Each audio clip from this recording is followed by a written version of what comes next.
मेरे हुजूर ने एक ऐलान फरमाया, ताजदारे मदीना ने ऐलान फरमाया, या अय्युहन नास कूलू ला इलाहा इल्लल्लाह।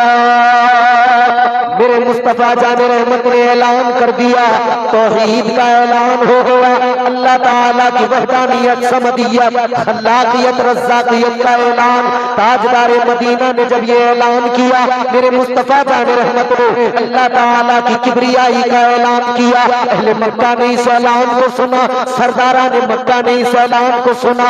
अब तक जो लोग मेरे आका को सादिकुल वादुल अमीन कहते थे, जो मेरे मुस्तफा को सच्चा कहते थे, आज जब उन्होंने सबसे बड़ा सच सुना, पीछे हट गए, उस सच को मानने से परहेज करने लगे, उस सच को मानने से पीछे हट गए। अजीजा ने गिरामी वकार, मगर मेरे आका उस सच के साथ आगे बढ़े। ताजदारे मदीना ने तबलीग शुरू की। अब आका की तबलीग देखो, ताजदारे मदीना की बोली देखो। हुजूर जब बातें करते, हुजूर के बातें करने का अंदाज क्या, मक्के के सरदार इस फिक्र में लग गए कि कोई मोहम्मद अरबी के पास न जाए, कोई उनकी बातें न सुने। मालूम किया गया क्या वजह है जो तुम किसी को पास जाने से रोक रहे हो, कोई उनकी बातें न सुने, तुम इस पे पाबंदी लगा रहे हो। सबने कहा था बात ये है, जब वो बोलते हैं, जब कोई उनकी बातों को सुनता है, वो उनका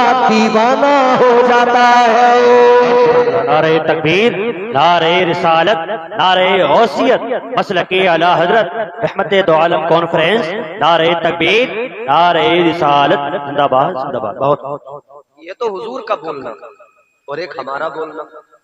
हम बोले तो लोगों के दिल दुखे, हम बोले तो लोगों के दिल टूट जाए, हम बोले तो घरों में लड़ाइयां हो जाए, हम बोले तो हमारे बोलने में हजारों झूठ हो, न जाने किस किस की ग़ीबतें हमारी ज़बान पर। और आज हालत ये है, लोग झूठ इतना बोलने लगे, इतना बोलने लगे कि अब इसको बिल्कुल लोगों ने यूं समझ लिया कोई बात ही नहीं, कोई जुर्म ही नहीं है, ये आम बात है। इतना झूठ। फोन किसी ने किया, फोन उठाया, कहां हो, तो है जसपुर में, बता दिया काशीपुर में। यह है कि नहीं, बोलो। रूटीन में शामिल कर लिया इतना झूठ, इतना झूठ रूटीन में शामिल कर लिया। है घर, बता दिया कहीं और। अच्छा, झूठ बोलने से आप वहां पहुंच तो नहीं गए, तो बोला कि उसका कोई फायदा नहीं। फिर एक झूठ को मेकअप करने के लिए और झूठ बोलने पड़ते। मान लो एक आदमी ने फोन किया, आप कहां हैं, आपने कहा काशीपुर, थे आप जसपुर में। किसी और ने फोन किया तो आपने फोन पे फिर आप जहां हैं, जबान पे तो बेसाख्ता वही आता है, तो दूसरे को काशीपुर ना बता पाए, उसे जसपुरी बता दिया। उसने जैसे ही सुना और वो बात दूसरे तक पहुंच गई, तो वो समझ गया कि इसने मुझसे झूठ बोला। झूठ पकड़ा भी जल्दी जाता है। और लोग इतना निडर होकर झूठ बोल रहे हैं कि खौफ नहीं कोई भी। जबकि मेरे अजीजों, ये उलमा मौजूद है, बताते हैं आपको, जिस तरह शराब पीना हराम है, उसी तरह झूठ बोलना भी हराम है। जिस तरह शराबी को आप देखते हो, उससे आप नफरत करते हो, बच जाते हो, रास्ता बदल देते हो, कहते हो शराबी है शराबी, उसके दरवाजे पे जाना पसंद नहीं, उसके यहाँ जाके खाना पसंद नहीं। क्यों? क्योंकि वो शराबी है। आप कहते हैं शराब पीता है, कैसे उसके घर जाए, कैसे उसके बर्तन को मुंह लगाए। तो जिस तरह शराब हराम है, इसी तरह झूठ भी हराम है। शराबी से नफरत है तो झूठे से मोहब्बत किस लिए? भाई बहुत। भाई शराबी से नफरत, झूठे से मोहब्बत, और फिर हंस रहे उसके झूठ को सुन के। ये मजाक बड़ी अच्छी करते हैं, हंस रहे हैं उसके झूठ पे। अरे बड़े मजाकी आदमी है, बड़ी इधर उधर की बातें सुनाते हैं, इनके पास बैठ जाओ। अरे बातें नहीं सुनाता, वो खुद भी तबाह हो रहा है, तुझे भी तबाही की तरफ लेके जा रहा है। जानते हो, इस्लाम कहता है कम बोलो, बोलो तो बहुत सोच के बोलो। अपने अल्फाज को तोलो तो बहुत अच्छा हो, अपने अल्फाज को तोलो तो बहुत अच्छा हो, फिर बहुत सोच के बोलो तो बहुत अच्छा हो। दूसरी बात, कम खाना। अच्छा, इसमें तो हम कंप्रोमाइज करने को तैयार ही नहीं है, कोई सूरत नहीं। हमारी जिंदगी में ईमानदारी से मुसलमानों बताओ, खाने के सिवा कुछ और है? सुबह को खाना, दोपहर को खाना, शाम को खाना, फिर रात को मौका लगे तो कहीं ना कहीं फिर पैदाइश हुई किसी की तब खाना, बर्थडे आया तब खाना, शादी आई तब खाना, मैरिज एनिवर्सरी तब खाना, है नहीं खाना खाना। अच्छा जी, फिर हद हो गई, कोई मर गया तब खाना, तीजा आया तब खाना, 10वां आया तब खाना, 40वां आया तब खाना, फिर बरसी आई तब खाना। आए, खाया खाया खाया, मर गए, हमारे मरने पर खाना, खाना ही खाना, खाना ही खाना। बताओ, है कोई दूसरा काम इस कौम को खाने के सिवा? और फिर खानों में भी बात ऐसा नहीं है कि एक ही जगह रुक जाए, फिर खानों में यह देखा जाएगा किसका ज्यादा खाना, किसका अच्छा खाना, किसका रंग बिरंगी खाना, किसका छोटा खाना, किसका बड़ा खाना। फिर उन खानों में टेस्ट, किसके यहां मुरादाबादी खाना, किसके यहां अहमदाबादी खाना, किसके यहां हैदराबादी खाना, किसके यहां साउथ वाला खाना, किसके यहां नॉर्थ वाला खाना। ए बच्चों, आराम से। मतलब सारा जोर इस कौम ने खाने पे लगा दिया, खाना ही खाना बस। तो क्या हुआ ज्यादा खा के? क्या हुआ? कुछ नहीं, पेट बड़े हुए। जब ज्यादा खाया तो पेट बड़े हुए, ज्यादा खाने की जगह ज्यादा पढ़ाई पे तवज्जो की होती तो दिमाग में इजाफा होता, इल्म में इजाफा होता। इल्म पे तवज्जो कम, खाने पे तवज्जो ज्यादा। आज हम यहां आने से पहले एक जगह गए वलीमे में। वलीमे में हमने जाकर देखा तो 2-3 तरह का खाना, मगर जब लोगों पर नजर डाली तो उस खाने को खाने वाले लोग बहुत सारी किस्मों के, उस खाने को खाने के लिए जो लोग आए हुए थे वो मुख्तलिफ किस्मों के, उनकी अलग अलग किस्में। उनमें मर्द भी थे, औरतें भी थी।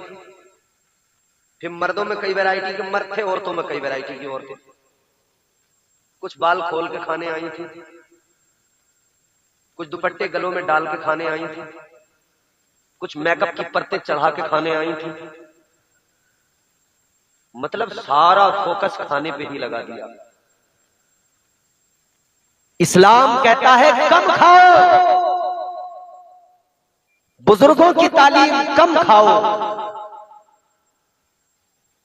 हुजूर गौसे आजम सैयदना शेख अब्दुल कादिर जीलानी, आपकी जिंदगी देखो, आप फरमाते हैं मैंने अपने नफ्स को मारा और इस तरह मारा कि वो कहता था खाना तो मैंने उसे कई कई दिन के फाके दिए, भूख से मारा।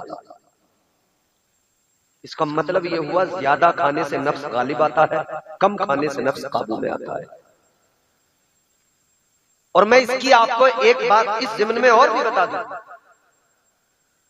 कम खाने से नफ्स काबू में आता है जब अल्लाह ताला ने नफ्स को पैदा किया। बात समझ में आ रही है आपको? आ रही है? चलो गर्दन ही हिला दो। हम तो पहली बार आए, हम भी कह दिया करेंगे, जसपुर वाले गर्दन भी बड़ी मुश्किल से हिलाते हैं। और अगर बोल जाएंगे तो बड़ी अच्छी बात है।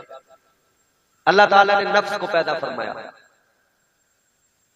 तो अल्लाह ताला ने नफ्स से एक सवाल किया, क्या? परवरदिगारे आलम ने फरमाया बता मैं कौन हूं? मैं आपसे पूछूं मैं कौन हूं तो आप सीधा जवाब दोगे? मुफ्ती साहब कहें मैं कौन हूं, मुफ्ती साहब। सैयद साहब कहें मैं कौन हूं, सैयद साहब। ये तो सीधा जवाब होता है ना। अल्लाह ने फरमाया मैं कौन हूं, तो जवाब तो बड़ा सीधा था, सिंपल था। मगर नफ्स ने जो जवाब दिया वो सीधा नहीं था। परवरदिगारे आलम ने फरमाया बता मैं कौन हूं? ये कहने लगा अंता अंता अना अना, तू है मैं हूं। आपको लगा ये अटपटा जवाब? बिल्कुल है। मैं ये हर आदमी आज जो अनानियत की लड़ाइयां लड़ रहा है ना, अना के झगड़े, मैं बेहतर, मैं बरतर, मैं अफजल, अपनी तारीफ सुन के आदमी खुश, अपनी तारीफ सुन के आदमी इतना खुश हो जाता है कि पूछो मत। वो उसे ये है कि मुझे लोग अच्छा कहें, और वो कोशिश कर रहा है कि मैं साबित करना चाह रहा है कि मैं अच्छा हूं। मगर मेरे अजीजों, गौर करने वाली बात यह है, जितना जोर इस बात पे लगाया कि लोग मुझे अच्छा मान ले, इतना जोर अगर इस बात पे लगा दिया होता कि मैं अच्छा बन जाऊं, तो लोगों को बताना नहीं पड़ता मैं अच्छा हूं। खुद अच्छे बन जाओ, फूल से खुशबू निकलती है, खुद ब खुद फैलती चली जाती है। आप अच्छे बन तो जाओ, जमाना खुद ब खुद तस्लीम कर लेगा, दुनिया खुद ब खुद कहेगी ये इंसान बड़ा अच्छा है।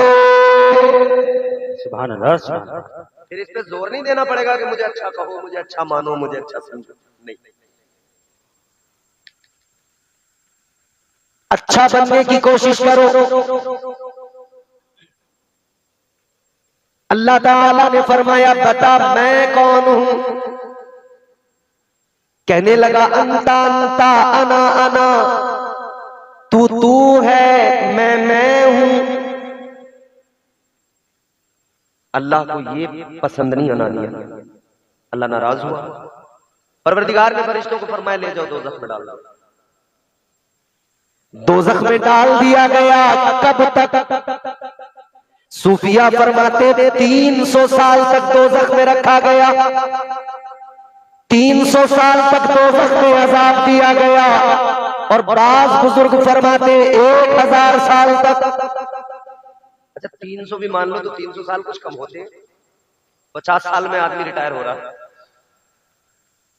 50 साल की जिंदगी में 2 साल जरा गुर्बत के आ जाए, परेशानी के आ जाए, इतना रोता, हजार शिकवे हैं, सैकड़ों शिकवे हैं। मेरे पास ये नहीं, मेरे पास वो नहीं। वैसे भी पूरी जिंदगी में शिकवे हैं हमारी। मेरे पास ये नहीं, मेरे पास वो नहीं। शेख सादी शिराजी अलैहि रहमा सफर पे जा रहे हैं, चलते चलते पैरों के चप्पल टूट गए। चप्पल टूटे तो आपने चप्पल निकाल के फेंक दी। अब नंगे पैर चल रहे हैं, तो गर्म रेत पे चलते हुए पैर जो है जलने लगे, और जलन से जो है पैरों में छाले पड़े। फिर वो छाले फूट गए, तो बड़ी तकलीफ हो रही थी। तो अल्लाह की बारगाह में हाथ उठा के कहते मालिक इतना कर्म कर दे कि मुझे इतना नवाज दे, मैं चप्पल ले लूं, मेरे पैरों में बड़ी तकलीफ है। अल्लाह की बारगाह में अर्ज करने लगे मेरे मौला इतना नवाज दे के चप्पल ले लूं, पैरों में बड़ी तकलीफ है। या अल्लाह पैरों में बड़ा दर्द है मालिक, पैरों में छाले पड़ गए, आंवले पड़ गए। ऐ मौला, ऐ मेरे परवरदिगार करम फरमा दो। मगर आपने अभी इधर ये दुआ कर रहे हैं, एक बंदे पे नजर पड़ गई। जब उस पर नजर पड़ी है क्या देखा? उसके दोनों पैर ही नहीं थे। जब उसमें नजर पड़ी रोने लगे, अल्लाह की बारगाह में अर्ज करने लगे मेरे मौला मुझे माफ कर दो, या अल्लाह मुझे बख्श दो, या अल्लाह मुझे माफ कर दो। ऐ मौला तेरा बड़ा शुक्र है, कम से कम मेरे पास पैर तो मौजूद है। सुभान अल्लाह, सुभान अल्लाह, सुभान अल्लाह। उस पे तो पैर भी नहीं है, वो तो पैरों से माजूर है। या अल्लाह तेरा बड़ा, तो जो हम पे है उस पे अल्लाह का शुक्र अदा करना सीख ले। जो हम पे है उस पे कनाअत करें, जो है उसमें राजी रहे, अल्लाह का शुक्र अदा करें। एक जगह छोड़ दो, आप आगे पीछे करो ही मत, बहुत अच्छा आपका भाई। तो जो हम पे है हम उसमें राजी रहे, राजी बराजी। अल्लाह ताला ने डाल दिया दोज़ख में 300 साल। 300 साल बहुत लंबा अरसा होता है। मुसलसल अजाब, मुस्तकिल अजाब दिया गया। 300 साल के बाद में निकाला, रब की बारगाह में पेश किया। अल्लाह ने फिर वही सवाल फरमाया, परवरदिगार आलम ने फरमाया बता मैं कौन हूं। इसने फिर वही जवाब दिया, अंता अंता अनाना, कहने लगा तू है, मैं हूं। अल्लाह ने फिर दोज़ख में डाल दिया। 300 साल अजाब हुआ मुसलसल, मगर फिर भी जवाब नहीं बदला। अल्लाह ने फिर दोबारा दोज़ख में डाला, दोबारा फिर 300 साल अजाब, फिर निकाला। अल्लाह ताला ने फिर वही सवाल फरमाया तीसरी मर्तबा, बता मैं कौन हूं। मगर इसने फिर वही जवाब दिया, तू है, मैं हूं। तू है, मैं हूं। अल्लाह के फरिश्ते अर्ज करने लगे, मौला जवाब तो वही है, क्या करे, इसको दोज़ख में डाल दे। अल्लाह ने फरमाया नहीं। तो या अल्लाह फिर क्या किया जाए? परवरदिगार ने फरमाया यूं करो, इसके ऊपर भूख का बोझ डाल दो, सजदों का बोझ डाल दो। वो डाला गया, भूख का बोझ डाला गया, सजदों का बोझ डाला गया। फिर अल्लाह ने सवाल किया, बता मैं कौन हूं? अब इसने जवाब दिया, तू मेरा परवरदिगार है। सुभान अल्लाह, सुभान अल्लाह। अब जवाब बदल गया। मतलब ये कि जब तक नफ्स पर भूख का बोझ नहीं आए, इसकी जिद खत्म नहीं होती, इसकी अकल खत्म नहीं होती। जब तक इस पर सजदों का बोझ नहीं आए, इसकी जिद, इसकी अकल खत्म नहीं होती। अल्लाह ने मिजाज दे दिया, बंदो नफ्स को अगर काबू में करना है, डाउन करना है, वाहिद तरीका है। अल्लाह ने बंदों को मिजाज दिया, अपने नफ्स पे भूख का बोझ डालो। और अल्लाह ने निजाम भी वही दिया। 11 महीने साल में आप हलाल चीजें खाते रहे, मगर 1 महीना रमजान दिया। अल्लाह ने फरमाया अब इस नफ्स को काबू में करना है, अब 30 दिन के रोजे रखो, अब जरा इस पे भूख का बोझ डालो, अब जरा इसे भूखा रखो।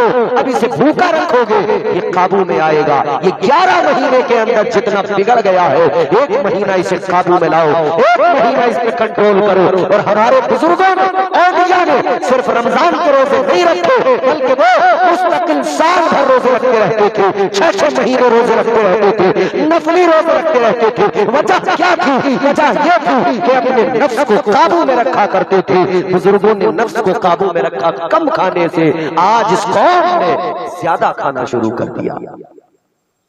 बस खाना ही खाना, खाना ही खाना, खाने को जिंदगी का मकसद बना लिया। खाना जिंदगी का मकसद नहीं है।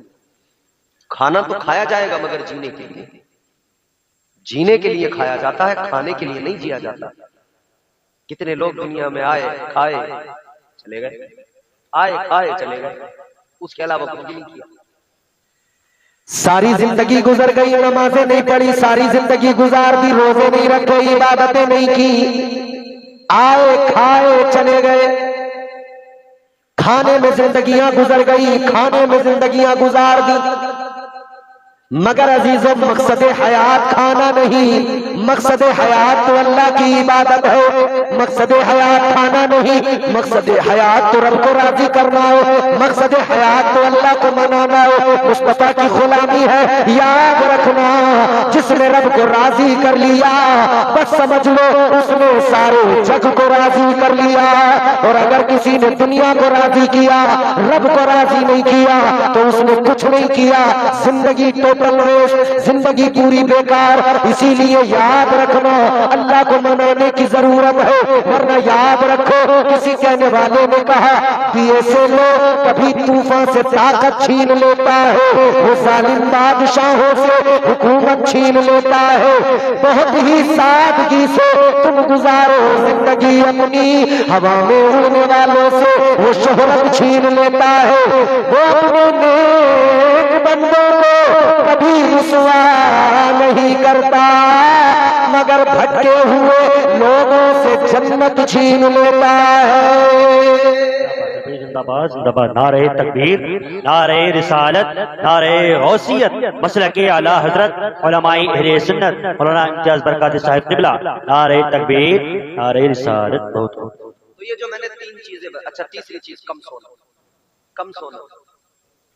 सही है साहब, सोने के मामलात भी अब ऐसे हो गए, हमारे यहाँ लोग रात को सोते नहीं, सुबह को उठते नहीं। जी, रात में सोते नहीं, सुबह को औंधे पड़े हैं, उल्टे। माँ परेशान है, अब्बा परेशान है। ये कौन सी वैरायटी का बेटा है हमारा? रात में तो जागता है और दिन में ये जो है इसका तो सिस्टम उल्लू वाला हो गया। रात में इसकी आंखें बंद नहीं होती और दिन में इसकी आंखें खुलती नहीं। उल्लू की क्वालिटी है, इंसानों की नहीं है। मगर इसके साथ में एक बात और बता दूं आपको, जागना भी अलग अलग किस्म का जागना है ना। एक जागना ये कि आपने रात को 12-1 बजे तक मोबाइल में फिल्म देखी, जागते रहे। इस जागने से क्या नतीजा निकला सिवाय नुकसान के? बल्कि अब तो सिस्टम ऐसा है, 11-12 बजे तक तो होटल पे जागेंगे दोस्तों के साथ। उसके बाद में घर आके जब बिस्तर पे लेटेंगे तो कानों में लीड लगाकर अब फिल्म देखी जाएगी। फिल्म देखते सोने वालों, एक बात याद रखो, सरकार गौसे आजम फरमाते हैं मौत जब आती है हाल बदलने का मौका नहीं देती। जुमला महफूज रख लेना, कुछ याद रहे न रहे, मेरी तकरीर का कोई हिस्सा आपको याद रहे न रहे, एक जुमला याद रख लेना। ताजदार बगदाद सरकार गौसे आजम आपने फरमाया जब मौत आती है वक्त बदलने का, हालत बदलने का मौका नहीं देती, हाल बदलने का मौका नहीं देती। आप फरमाते हैं जिस हाल में मरना है उसी हाल में जीना शुरू कर दो। भाई बहुत। जिस हाल में मरना चाहते हो उस हाल में जीना शुरू कर दो। अगर तुम चाहते हो कि हम मोबाइल में गाने सुनते हो तब हमें मौत आए तो सुनते रहो, क्योंकि मौत आएगी तो ये थोड़ी कहेगी कि भाई एयरफोन हटा दो, अब ब्लूटूथ निकाल दो कानों से। बताओ, अरे बोल जाओ जसपुर वालों, गूंगे तो नहीं हो। मौत जब आएगी तो मालूम करेगी आपसे कि अब ऐसा करो मोबाइल बंद कर लो, अब अल्लाह अल्लाह कर लो, अब मौत का टाइम आ गया। कोई खबर मिलेगी, कोई इत्तला मिलेगी, कोई कासिद आएगा? नहीं ना। मैं तकरीर कर रहा हूं, आप तकरीर सुन रहे हो सकता है ये तकरीर मेरी जिंदगी की आखिरी तकरीर हो सकता है आप जो सुन रहे हो यहाँ कोई आदमी ऐसा हो कि उसकी जिंदगी का ये आखिरी जलसा हो सकता है, हो सकता। मैंने कहा जरूरी नहीं है, ये तो अल्लाह बेहतर जानता है किसकी कितनी जिंदगी। मगर मैं ये कह रहा हूं, सरकार गौसे आजम फरमाते मौत आती है तो हाल बदलने का मौका नहीं देती है। जिस हाल में मरना चाहते हो उस हाल में जीना शुरू कर दो। क्या आपने नहीं देखा रोड पर कार गुजरते हुए 3-4 नौजवान एक गाड़ी में बैठे हैं, कार चल रही है तेजी से, अंदर बड़ा बेहतरीन साउंड सिस्टम लगा है, गाने बज रहे हैं, बेहतरीन बेस निकल रहा है, वो अंदर उछल रहे हैं, खुश हो रहे हैं ढोलक की थाप पे। मगर अजीजाने गिरामी वकार जैसे जैसे गाड़ी आगे बढ़ती गई उछलते रहे उछलते रहे। इन्हें पता भी नहीं था आगे क्या होने वाला है। एक हादसा, जरा सी चूक, बस जरा सी चूक में गाड़ी खाई के नीचे, या जरा सी चूक में गाड़ी किसी बड़ी गाड़ी में जाकर लग गई। कितना टाइम लगता है जी? 30 सेकंड काफी होते हैं। अरे 30 सेकंड छोड़ो, 2-3 सेकंड भी काफी होते हैं, आदमी का काम खत्म हो जाता है। गया आदमी खत्म।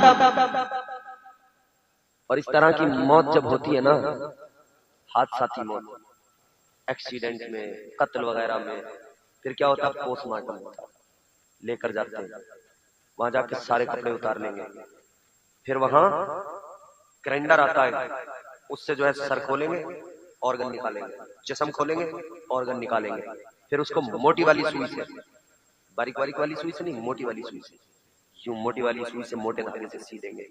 क्या तुमने वो लाशें नहीं देखी जो पोस्टमार्टम के बाद में आती हैं, जिन्हें लोग गुस्ल देते हुए इतनी एहतियात करते हैं, कहते हैं बस जैसे भी हो गुस्ल दे दो।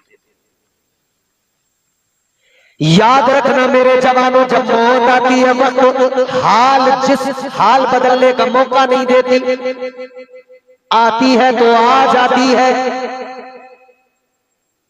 रात को कानों में लीड लगाकर गाने सुनकर नींद, कहते हो ना नींद नहीं आती जब तक म्यूजिक कानों में ना बोलता हो, बजता ना हो। ये भी सोचो कि मैं म्यूजिक तो सुन रहा हूं, कहीं ऐसा ना हो इसी हाल में मुझे मौत आ जाए। इस हाल में अगर मौत आई तो सोचो कब्र में क्या बनेगा। कब्र में जब हुजूर तशरीफ लाएंगे कैसे सामना होगा। हुजूर फरमा दे कि ये तो मेरा नहीं है, तो गाने सुनता सुनता आया, ये तो फिल्म देखता देखता आया, ये तो मेरा नहीं है। मामला ये हो गया, हमारे लोगों की हालत ये हो गई, रात को सोते नहीं, सुबह को उठते नहीं। मस्जिदों में गिने चुने नमाजी हैं, और मस्जिदों के लिए रोने वाली कौम। तुम्हें प्रोटेस्ट करने की जरूरत नहीं है किसी मस्जिद के लिए, तुम्हें मस्जिदों के लिए रोने की जरूरत नहीं है, मस्जिदों में जाकर रोने की जरूरत है। अजीब दीनदार लोग हैं यार, आप रोते तो हैं मगर मस्जिद के बाहर ही रोते हैं बस। रास्तों पे, चौराहों पे, अपनी दुकानों पे, अपने बाजार में बैठकर वहां थोड़ी सी इधर उधर की बातें की, अरे भाई क्या करें, बड़ा अफसोस है, बड़ा ये, इससे क्या होने वाला। याद रखना, जिस दिन मस्जिदों में जाकर सर झुकाकर रोना शुरू कर दिया, सारे मसले हल हो जाएंगे, सारी परेशानियां खत्म हो जाएंगी। हम छोटे लोग हैं, रोते नहीं है, वो बड़े लोग जो गुजर गए बहुत रोया करते थे, उनकी आंखों में इतने आंसू होते थे कि उनके आंसुओं ने उनके रुखसारों पर निशान बना दिए थे। वो इतना रोया करते थे कि तुमने रोने वालों के बारे में नहीं सुना। जब कोई रोता है अल्लाह के खौफ से, जब कोई रोता है खशियत इलाही के सबब, तो अल्लाह ताला उस पर कैसा करम फरमाता है, अल्लाह ताला उसे कैसी इज्जतें अता करता है। आओ पहले आका का फरमान सुनो। ताजदार मदीना ने फरमाया, अल्लाह के खौफ से जब आंखों में दो आंसू आते हैं, हुजूर ने आंसुओं की कीमत बताई। ताजदार मदीना ने ऐलान फरमाया, जो बंदा अल्लाह के खौफ से रोया, खशियत इलाही के सबब आंखों में दो आंसू आए, आका फरमाते कीमत बड़ी है इन आंसुओं की। ताजदार मदीना ने फरमाया, ये दो आंसू कल बरोज़े क़यामत अल्लाह ताला के गुस्से की आग को ठंडा कर देंगे।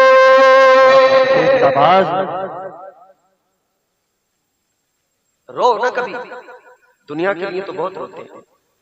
कारोबार में 2-3 लाख का, 4-5 लाख का नुकसान हो जाए तो फिर डिप्रेशन में चले जाते हैं, टेंशन बड़ी होती है कि नहीं। कारोबार में नुकसान हुआ तो रोएंगे, दुनियावी नुकसान जितना होगा रोएंगे, दीनी नुकसान तो नहीं रो रहे। कितना बड़ा नुकसान कर लिया, कितना बड़ा नुकसान किए जा रहे हैं। ताजदार मदीना ने एक निजाम दिया, अल्लाह ताला ने हुदूद कायम की है, लिमिटेशंस है। मुसलमान तू वो खुश नसीब है तुझे जो शरीयत मिली है ना, मुकम्मल मिली है।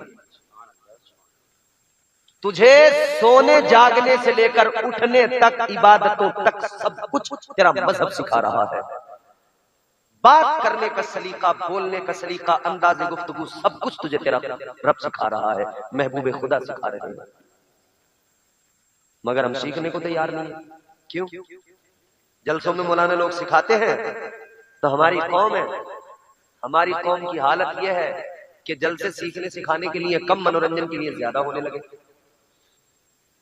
जौहर देखने हैं हमें, कौन से खतीब में कितने जौहर है, किसकी गुफ्तगू लच्छेदार है, किसका अंदाज़ सीखने की नीयत नहीं है, माफ करना, नहीं है सीखने की नीयत। अल्लाह खैर करना। जब तक सीखोगे नहीं तब तक जिंदगी बदलेगी कैसे? जिंदगी बदलेगी नहीं तो फिर कैसे तुम अपने अंदर इनकलाब पैदा करोगे? बात तो हम करते ना औलिया इकराम की, वलियों का जिक्र कुरान मजीद ने किया है, पढ़ो। और वलियों की शान बाज़ाब्ता कुरान ने बड़े सलीके से बयान की है। परवरदिगारे आलम ने मुख्तलिफ मकामात पर औलिया का जिक्र किया, उनकी शान बयान की, और औलिया के किस्से भी अल्लाह ने कुरान में बयान फरमाए। वो हजरत सुलेमान अलैहिस्सलाम का दरबार लगा हुआ था, हुदहुद परिंदा वहां कासिद था। एक दिन ताखीर से आया, हजरत सुलेमान अलैहिस्सलाम ने फरमाया कहां था? हाजिर नहीं था दरबार में। हुदहुद परिंदा समझते हैं, बड़ी चोंच वाला, टक टक टक लकड़ी में मारता है।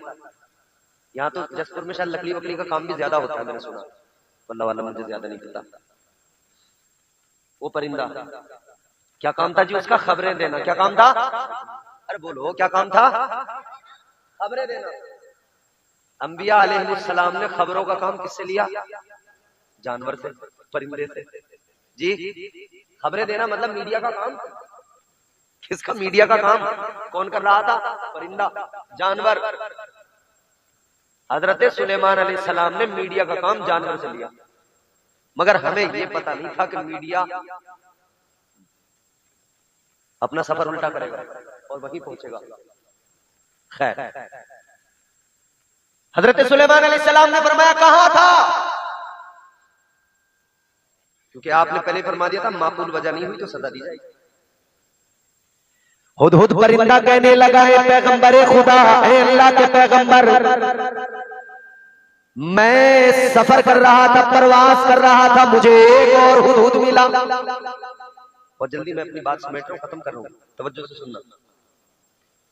मैं उसके साथ अपने जैसे हुदहुद के साथ निकल गया। वो मुझे एक मुल्क में लेके गया जहां पर एक औरत हुकूमत करती है, उसका नाम है मलिका बिल्कीस। क्या नाम है? मलिका बिल्कीस। उसका तख्त बड़ा आलीशान, बहुत चौड़ा, बहुत लंबा, कई मंजिला उसका तख्त है, उसके वजीर बैठते हैं, वो बैठती है, बड़ा आलीशान तख्त है। हुदहुद कहने लगा है पैगंबरे खुदा, मैंने जब उस औरत को देखा, उसके तख्त को देखा, तो मेरा ख्याल, मेरे दिल में ये बात पैदा हुई, काश ये तख्त पैगंबर खुदा के दरबार में होता, और काश ये जो खातून मलिका बिल्कीस ये भी साहिब ईमान होती, मोमिना होती। अल्लाह अकबर कबीरा। हजरत सुलेमान अलैहिस्सलाम को जब इसने बताया, पैगंबर खुदा ने अपने दरबार पर नजर डाली, इरशाद फरमाया, ऐ मेरे दरबार में बैठे हुए लोगों, वो तख्त बिल्कीस मुझे चाहिए। कौन है जो ला कर देगा? मगर मुझे जल्दी चाहिए, जल्दी चाहिए। एक जिन खड़ा हुआ, बोला हुजूर मैं लाकर। कितनी देर में लाओगे? कहने लगा आपकी महफिल बर्खास्त होने से पहले ले आऊंगा। यानी जो महफिल है, ये दरबार लगा है, ये महफिल 1 घंटा चले, 2 घंटा चले, जैसे हमारी ये महफिल है, तो बस कहा कि महफिल बर्खास्त होने से पहले ले आऊंगा। हजरत सुलेमान अलैहिस्सलाम ने फरमाया नहीं, जल्दी चाहिए, ये बहुत देर है। पैगंबर खुदा हजरत सुलेमान अलैहिस्सलाम ने फिर दरबार पर नजर डाली, फिर ऐलान फरमाया, और कोई है जो इससे ज्यादा जल्दी लाए? एक आवाज आई, कहा जी हुजूर मैं लेके आऊंगा। कितनी देर में? कुरान कहता है कालल्लज़ी इंदहु इल्मुम मिनल किताब अना आतीका बिही क़ब्ल अन यर्तद्द इलैका तर्फुक। अल्लाह का कलाम कहता है वो खड़ा हुआ जिसके पास किताब का इल्म था। सुभान अल्लाह, सुभान। कौन? वो अल्लाह का वली था, नाम हजरत आसिफ बिन बरखिया। खड़े हो गए, हुजूर मैं लेके आऊंगा। हजरत सुलेमान अलैहिस्सलाम ने फरमाया कितनी देर में? कितनी देर में? कहने लगा है पैगंबर खुदा, पलक झपकने से पहले ले आऊंगा। कितनी देर में? पलक कितनी देर में झपकती है? जितनी देर में मैंने कहा इतनी देर में कई लोगों की कई बार पलक झपक गई। ये पलक बंद झपकना अल्लाह ने अजीब सिस्टम दिया, अजीब। एक बादशाह था, ये पलक जो हमारी झपकती है ना, उसकी झपकनी बंद हो गई थी। बड़ा परेशान था, क्या करूं क्या करूं। वो कहता था अगर मेरी सारी सल्तनत, सारे खजाने भी चले जाएं और कोई मेरी इस बीमारी का इलाज कर दे तो मैं सारी सल्तनत दे दूं। अल्लाह का शुक्र अदा क्यों नहीं करते कि ये पलक बराबर अपना काम कर रही है। जिस दिन ये रुक जाए ना, आपकी तो सारी दुनिया ही रुक जाएगी। कभी सोचा? मतलब अल्लाह ने जो पूरा सिस्टम बनाया है ना, पूरा वजूद, ये पूरा कंप्यूटर है ये, और इतना हार्ड कंप्यूटर है, इतना खतरनाक, ऐसा कंप्यूटर है ये, इसका एक पुर्जा बिगड़ा तो मियां जल्दी ठीक नहीं होता। तुम्हारे कंप्यूटर का एक पुर्जा बिगड़ जाए, मार्केट से नया लाओगे, फिट कर दोगे, खत्म कहानी। क्यों? मगर जिस्म का कोई पुर्जा बिगड़ गया, फिर साहब कोशिशें होती हैं, मगर वो बात नहीं आती जो अल्लाह ने जैसा बना दिया था और जो बात उस वक्त थी। बेशक अल्लाह ने आंखें बनाई है देखने के लिए, नजर एक बार कमजोर हो जाए, चश्मे लगाते फिरेगा आदमी, लेंस डलवाते फिरेगा, मगर वो मजा कभी नहीं आ सकता। क्यों? लेंस लगवाने के बावजूद भी फिर भी कुछ ना कुछ दिक्कत रहती है कि जी डॉक्टर साहब अब ये हो रहा है, अजी डॉक्टर साहब अब ये हो रहा है। चश्मा बनवाने के बाद भी चश्मा तो लगा हुआ है, मगर 6 महीने साल भर में जाना पड़ता है, डॉक्टर साहब पानी सा निकल रहा है आंखों में से, तो फिर चेक हो रही है कंप्यूटर पर कि भाई नंबर बढ़ गया जरा सा आपका, तो फिर चश्मा चेंज, नंबर चेंज। कोई ऐसा बना सकता है जैसा अल्लाह ने बना दिया? बोलो तो अल्लाह की शान तो देखो यार। वो नवाजने पे आए तो नवाज दे जमाना, वाह वाह वाह। वो नवाजने पे आए तो नवाज दे जमाना, वो करीम ही जो ठहरा तो करम का क्या ठिकाना। गर्दिश में कहा उसके मुकद्दर का सितारा, हो जिसको मयसर तेरी रहमत का सहारा। तन्हा है, अकेला है, तू यकता है, अहद है, गैरत तेरी करती नहीं शिरकत को गवारा। हक ये है कि तुझ बिन कोई माबूद नहीं है, तेरे सिवा कौन मददगार हमारा। जैसा अल्लाह ने बना दिया कोई बना नहीं सकता। पलक झपकने से पहले ले आऊंगा, अल्लाह का वली है, अल्लाह का वली। कहते हैं पलक झपकने से पहले, पलक झपकने से। अच्छा ये बात हो ही रही थी कि पलक भी झपक गई इसी दरमियान, जाहिर है बातचीत के दौरान पलक तो झपकती रहती है। इन्होंने कहा पलक झपकने से पहले ले आऊंगा, पलक झपक गई। पैगंबरे खुदा हजरत सुलेमान अलैहिस्सलाम ने फरमाया पलक तो झपक गई, कहाँ है तख्त? कहूँ जरा चेहरा घुमाइए, दरबार पे नजर डालिए। हजरत सुलेमान ने जब दरबार में नजर डाली, तख्त बिल्किस दरबार में मौजूद था। कुरान ने वली की शान बयान की, कुरान ने वलियों के वाकयात बयान किए पूरे पूरे। एक बादशाह था दकियानूस, बड़ा खतरनाक था, अपने आप को खुदा कहलवाता था, लोगों को मारता पीटता था, जुल्म करता था, लोगों पे बड़ा सताता था, ईमान वालों को जो है बड़ी सजाएं देता था, अज़ियतें देता था। कुरान ने पूरा वाकया बयान किया। असहाबे कहफ का वाकया पढ़ लो। ईमान वाले लोग जिनके सीनों में ईमान था, उन्होंने कहा दकियानूस तेरे जुल्म नहीं सहेंगे, दकियानूस हम अपने खुदा की इबादत नहीं छोड़ेंगे, हम अपने खुदा को मानना नहीं छोड़ेंगे। वो निकल पड़े। कहाँ निकले? सारा जमाना भी अगर मुखालिफ हो जाए, याद रखना अगर अल्लाह तुम्हारे साथ हो तो दुनिया की परवाह न करना, क्योंकि मुहाफिज जब अल्लाह हो तो सारी दुनिया मिलकर कोई नुकसान नहीं पहुंचा सकती है। मुल्क के कोने कोने में, चप्पे चप्पे पे, हर जगह उसके जासूस थे, हर जगह उसके सिपाही थे दकियानूस के। इन्हें पता था जिधर भी जाएंगे पकड़े जाएंगे, मगर अल्लाह के भरोसे निकल पड़े। किसके भरोसे? बोलो अल्लाह के भरोसे। हम अपने आप को देखें, क्या हम अल्लाह पे भरोसा करके अपने काम करते हैं? नहीं करते। खालिस अल्लाह पे भरोसा करके, खालिस अल्लाह पे भरोसा। निकल पड़े वो नौजवान, पीछे पीछे कुत्ता भी चल दिया।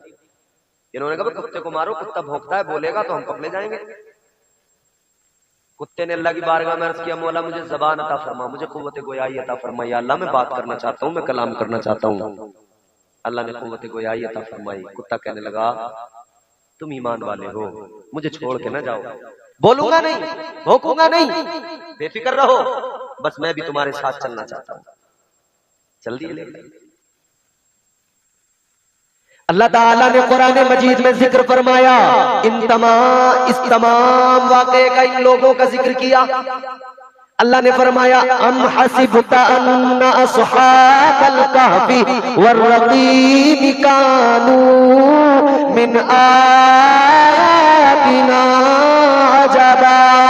ताजदारे करबला सैयदुश शुहदा इमाम हुसैन ने फरमाया, ऐ गवर्नर मदीना, अगर तुमको बैत लेनी है तो मैदान में आओ, मदीने वालों के सामने आकर सारे लोगों से कहो कि वो बैत के लिए क्या अपनी राय पेश करते हैं।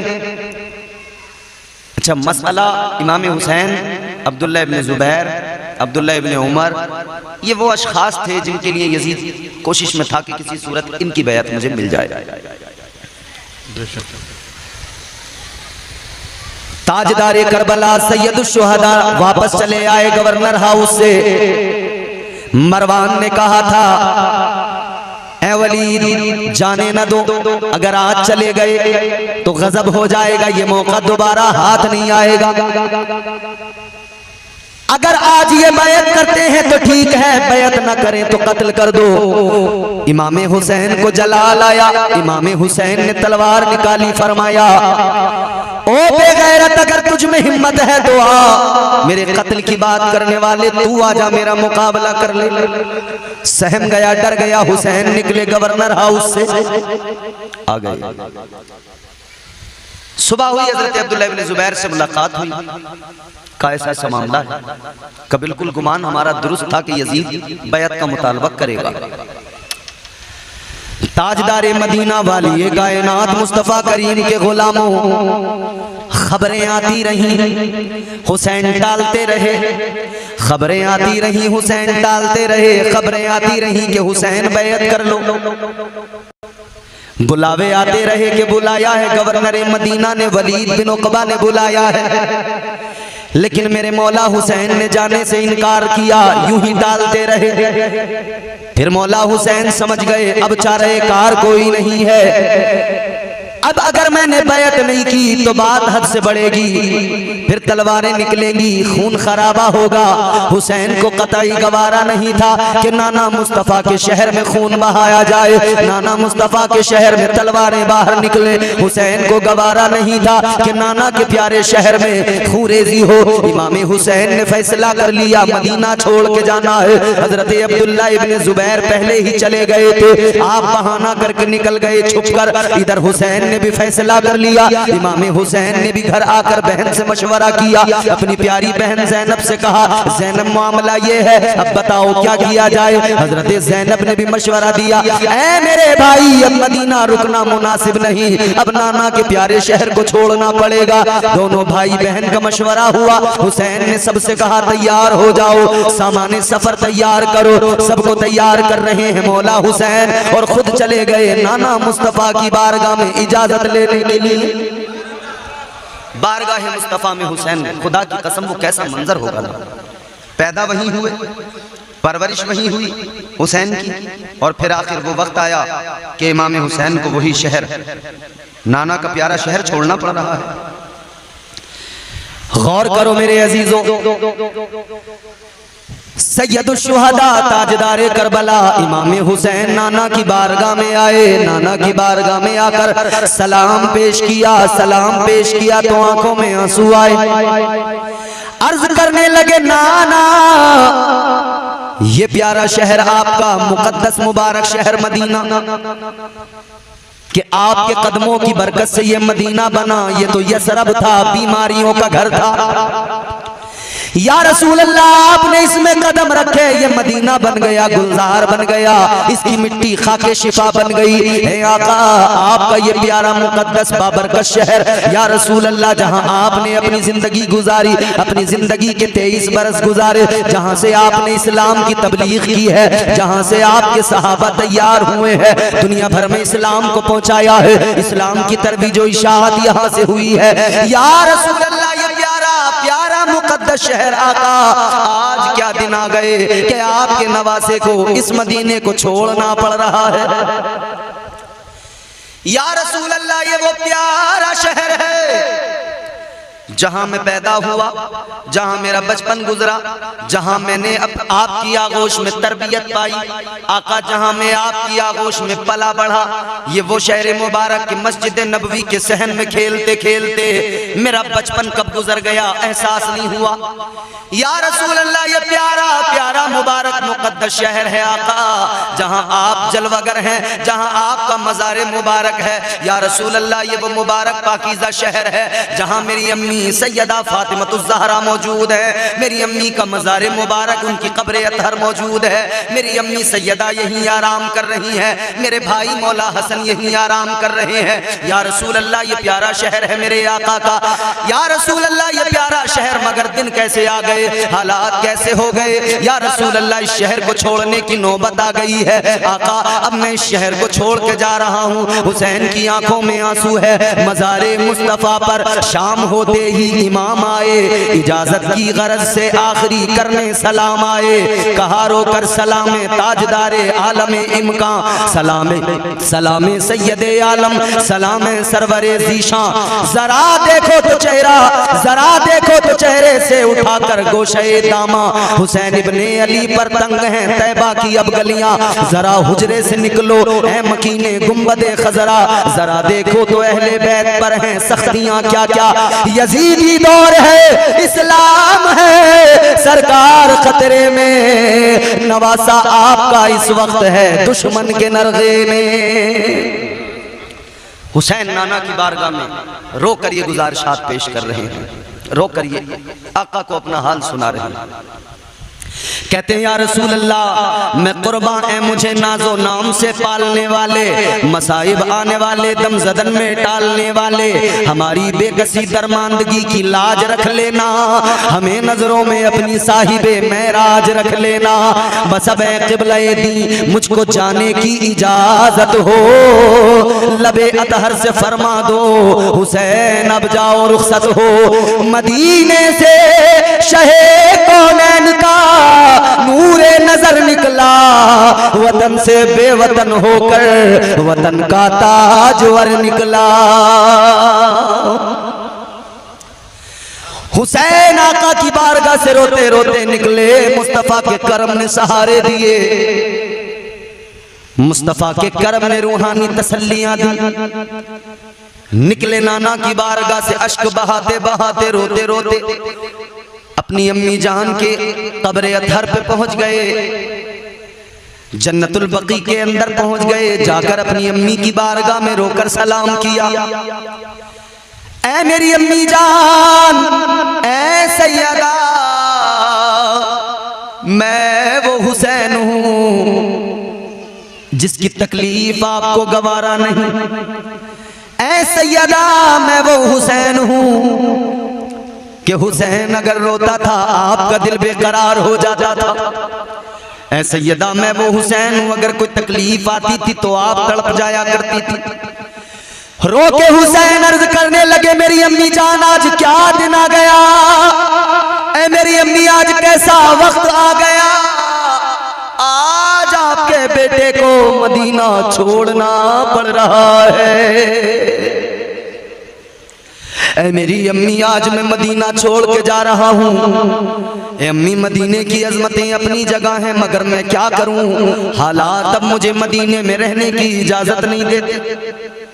हुसैन रो रो कर अम्मी को अपना हाल सुना रहे हैं, किस्से गम सुना रहे हैं। क्या गुजरी होगी सैयदा के कलेजे पे जब बेटे ने रोकर अपना हाल सुनाया होगा। क्या गुजरी होगी सैयदा फातिमा के कलेजे पर जब मेरे हुसैन की आंखों में आंसू आए होंगे। हुसैन रुखसत हुए, अपनी अम्मी की कब्र पर सलाम करके रुखसत हुए। अम्मी इजाजत दो, हुसैन जा रहा है। ऐ सैयदा, हुसैन जा रहा है और अब पता नहीं कभी दोबारा आपकी बारगाह में यहां हाजिरी का मौका मिले। हुसैन चले, इमाम हुसैन जब निकले अपने घर वालों को साथ लिया, साजो सामान सफर कर लिया, निकल पड़े। आपके भाई मोहम्मद बिन हनफिया आए, उन्होंने मशवरा दिया, कहने लगे हुसैन जा रहे हो? कहाँ जा रहा हो? कहाँ जाओगे? इमाम हुसैन ने कहा फिलहाल तो मैं चाहता हूं कि मैं मक्का शरीफ चला जाऊं, फिर उसके बाद में जहां मेरी किस्मत मुझे ले जाएगी मैं वहीं पे पहुंच जाऊंगा। लेकिन मेरे आका हुसैन के भाई मोहम्मद बिन हनफिया ने मशवरा दिया था, हुसैन सुनो, आप मक्के जा रहे हो, मक्का चले जाओ, मक्के में जाकर कयाम करना, वहीं रहना, मक्के में रहना आराम से। और अगर आप देखो कि मक्के में कोई दुश्वारियां आने लगे तो आप याद रखना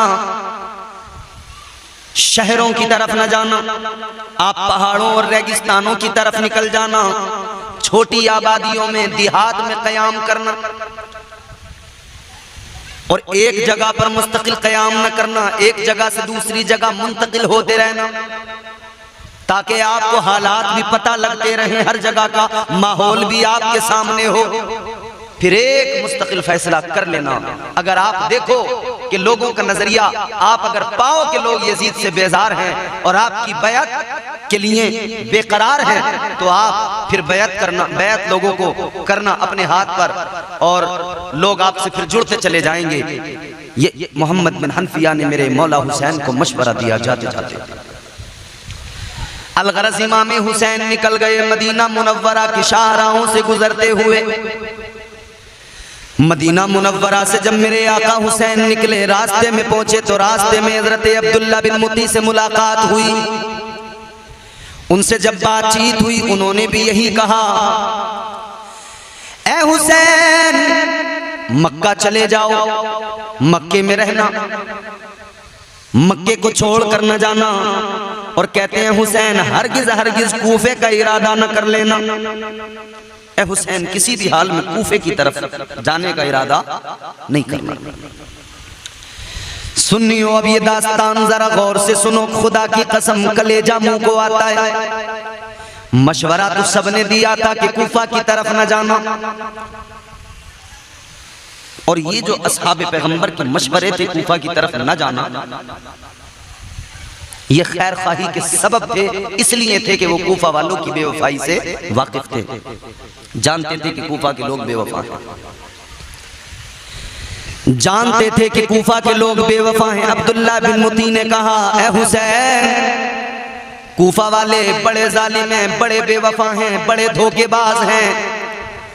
हुसैन कूफा वालों ने आपके वालिद के साथ में वफा नहीं की, हुसैन कूफा वालों ने आपके भाई के साथ वफा न की, तो आपके साथ क्या वफा करेंगे? अर्ज करने लगे हुसैन कूफा न जाना, मक्के में रहना, लेकिन कूफा न जाना। अलगरज इमाम पाक निकल गए, मदीना मुनव्वरा से बाहर निकल गए। मौला हुसैन मक्का की तरफ रवां दवा है।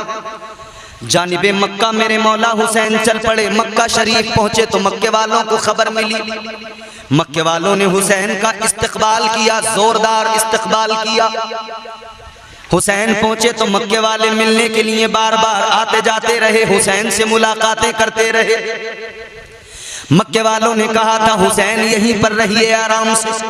और ये भी सुनो मेरे अजीजों, माह शाबानुल मुअज्जम में मेरे आका हुसैन ने हिजरत की है मदीने से।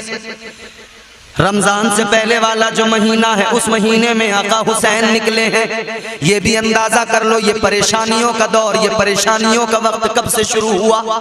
शाबान, उसके बाद में आता है रमजान, उसके बाद में आता है शव्वाल, उसके बाद में आता है ज़िक़ात, फिर ज़िलहिज, फिर उसके बाद मुहर्रम। 6 महीने का मुकम्मल अरसा है जो हुसैन का इसी कश्मकश में, उसी परेशानी के आलम में गुजरा है। शाबान में मौला हुसैन ने मदीना छोड़ा। कहां पहुंचे हैं? मक्का शरीफ में जो कयाम किया है, मैंने पढ़ा किताबों में। कयाम कहां किया? उस जगह पर कयाम किया कि जहां पर मेरे मुस्तफा जाने रहमत को काफिरों ने, मक्के के काफिरों ने मुस्तफा को उनके खानदान के साथ एक घाटी में जो सोशल बायकाट करके वहां पर बंद कर दिया था।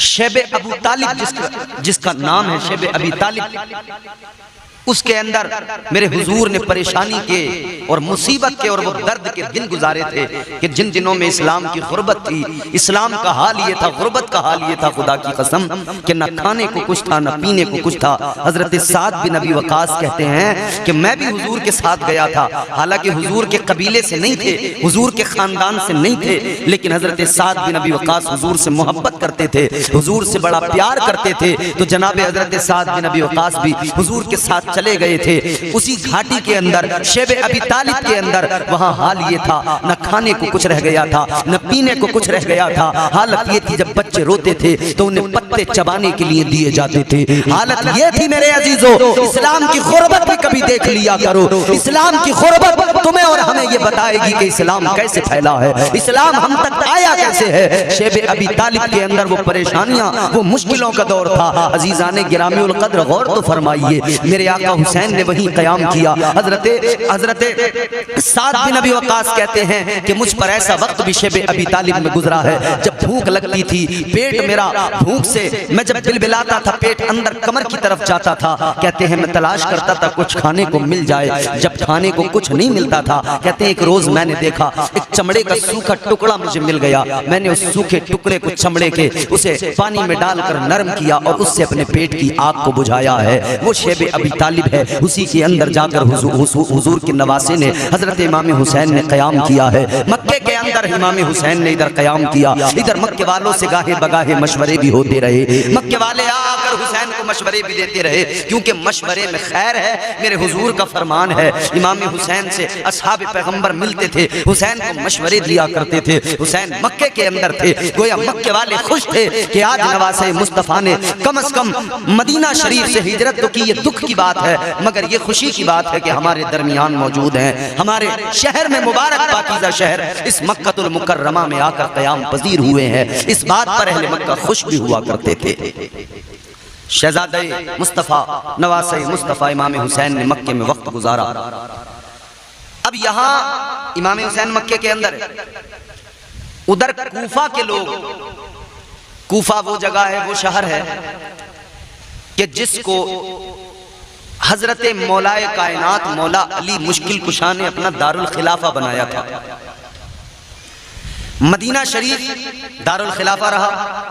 हजरत अबू बकर सिद्दीक के ज़माने में, हजरत उमर के ज़माने में, हजरत उस्मान ज़ुन्नूरैन के ज़माने में, लेकिन मौला अली ने अपने ज़माने में दारुल खिलाफा मुंतकिल किया और मदीना शरीफ से इसको मुंतकिल करके कूफा ले आए। कूफा में आकर आप रहने लगे, वहीं दारुल खिलाफा। दारुल खिलाफा मतलब ये कि जहाँ असेंबली होती है, जैसे हमारे यहाँ हुकूमत जहाँ से चलाई जाती है, जैसे सेंट्रल गवर्नमेंट का जो मरकज है वो दिल्ली है और आपके यहाँ का मरकज भोपाल है, हमारे यहाँ का मरकज लखनऊ है, उसको दारुल खिलाफा। मौला अली ने दारुल खिलाफा कूफा में कायम कर दिया, कूफा में बना दिया।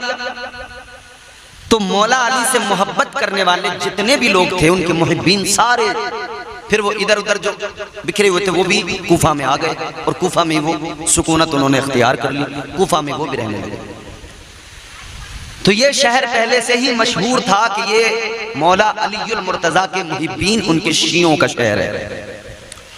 शियाने अली कहलाते थे ये सब लोग।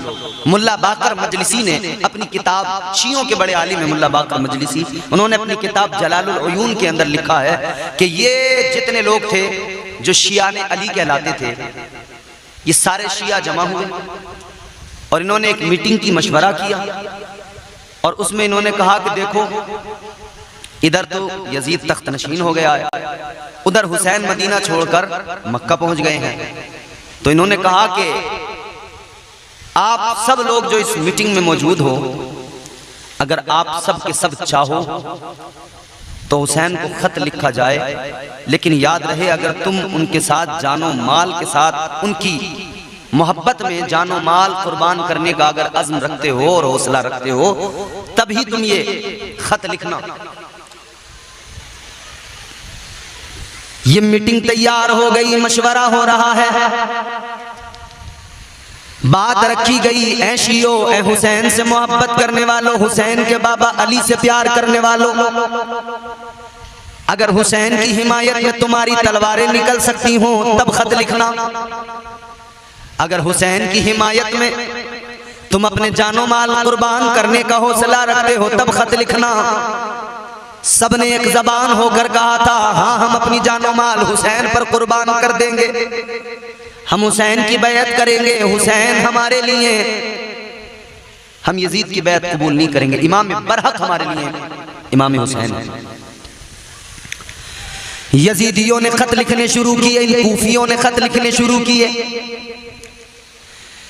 इमाम पाक की बारगाह में खत जाने लगे, ये खत भेजने लगे। और अजीजों ये भी याद रखो, एक दो खत नहीं, और जमाना वो है कि उस जमाने के अंदर न टेलीफोन था, न ये डाकखाने की सर्विस थी जो आजकल ये फास्ट है, क्योंकि गाड़ियां नहीं थी, सवारियां, ट्रेन, प्लेन, ये सब कुछ था नहीं, घोड़ों पर, ऊंट पर। तो अगर खत भेजना होता था तो कोई कासिद उस खत को लेकर जाता था और वो पहुंचा के आता था।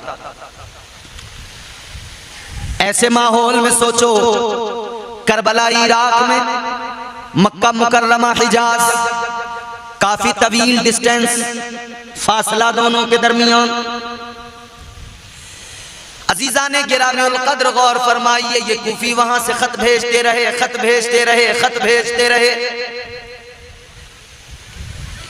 150 खत इन कूफियों ने इमाम पाक की बारगाह में पहुंचाए। सोचो कितना वक्त लगा होगा